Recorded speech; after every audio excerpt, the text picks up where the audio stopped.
యాదవ్ గారు చెప్పారు అని రాణి గారు మరియు నిర్మల గారు నాకు కాల్ చేయడం జరిగింది. నేను హైదరాబాద్ అవతల ముంగనూరులో ఉంటానండి. యాక్చువల్గా నాకు జస్ట్ కాల్ చేయగానే నేను ఇలాంటి మహిళా దినోత్సవంలో పాల్గొనాలని నేను ఆగమేఘాల్లో వచ్చేసాను.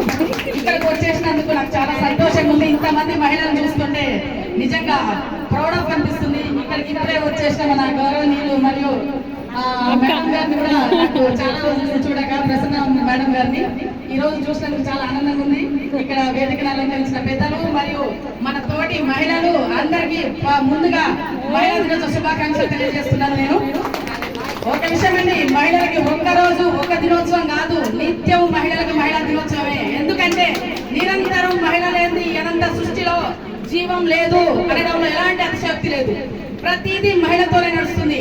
ఈ రోజు పురుషులకు సమానంగా మహిళలు ప్రతి రంగంలో మహిళలు ఉన్నారు. ఒక ఉద్యోగం, రాజకీయం, బిజినెస్ ప్రతి ఒక్క దాంట్లో మహిళలు బయటకు వచ్చి అన్నింటిలో పురుషులకు ధీటుగా నిలబడుతున్నారు. కాబట్టి ఎవరు భయపడాల్సిన అవసరం లేదు. ప్రతి ఒక్కరు గుండెదలతో బయటికి రావాలి.